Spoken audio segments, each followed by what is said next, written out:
Hey, what's happening, guys? So Leandro Trossard is on the verge of officially signing for Arsenal after agreeing a 4-year deal for a reported £21 million plus a further 6 and add-ons. If I had to hazard a guess, this one was kept under the wraps so that crazy fucker Todd Bowley didn't swoop in and hijack the move like he did for Joao Felix and Mikhailo Mudryk earlier this month. Given Graham Potter had worked with Trossard before, Chelsea did seem like a logical next step in all honesty, but I suppose there is no logic to how that club is being run at the minute. Spurs and Newcastle were heavily linked with the move as well, with the former even having a bid turned down by Brighton. So fair play to Arsenal for getting this one done so quickly. For what it's worth, it hasn't been smooth sailing from Trossard's perspective. The lad was no longer on speaking terms with Roberto De Zerbi and had his agent mouthing off publicly and demanding a move. In fact, there was even an altercation with a teammate on the training ground. So shit was turning toxic real quick, and a departure is the best outcome for all parties concerned. Moving on to Trossard's background, he came through Geng's academy and made his first team debut for them as a 17-year-old. In case you're unaware, this is the same club that has produced names such as Kevin De Bruyne, Thibaut Courtois, Yannick Carrasco, Divock Origi, Kalidou Koulibaly, Wilfred Ndidi, and Sergei Milinkovic-Savic, to name a few. So it's quite a big deal in Belgium to even be part of their setup. Funnily enough, he only played 3 minutes in that game and spent the next 4 seasons out on loan,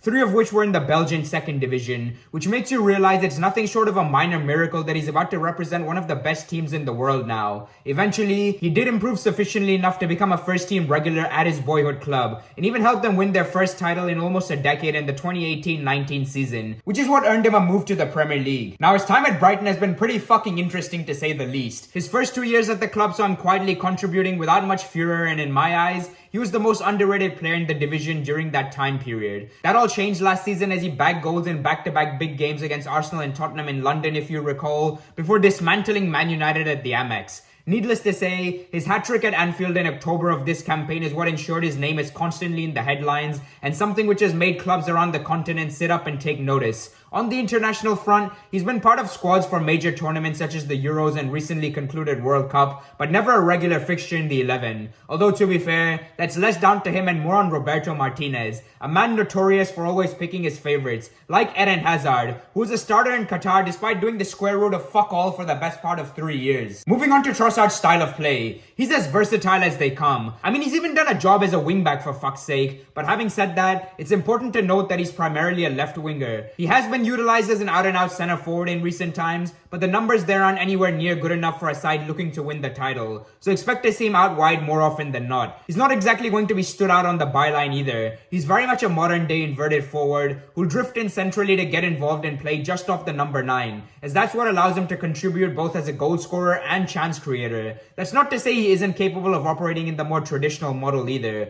which is precisely what Arteta has been looking for in the market to give himself and his staff plenty of tactical options moving forward during in-game situations which call for proactive changes. One thing which immediately stands out about Trossard is how two-footed he is. While he does have a preference for his left, he's more than capable of finishing with a plum from his right, which is why there's such an even distribution in terms of where his goals come from. Standing at 5'8", his low center of gravity coupled with a direct approach to the game makes him a nightmare for opposition defenders and sees them win free kicks in dangerous areas of the pitch, which isn't something you want to be conceding as the opposition with the form Odegaard's been in recently. What I personally find most impressive about this lad is his ability to drop deep, receive a pass on the turn, and position himself in a dangerous pocket of space from which he can drive forward with the ball. The pace, dribbling, and technical ability he showcases is a joy to watch and has been a big reason for Brighton's fearless start to games, something I expect him to replicate at the Emirates. Out of possession, he works his tits off and covers every blade of grass, which is an added bonus as a lot of attacking players shy away from defensive duty and is exactly what the doctors ordered given the young squad Arsenal currently have, which could do without the distraction of a selfish, overinflated ego only looking out for themselves during the 90 minutes.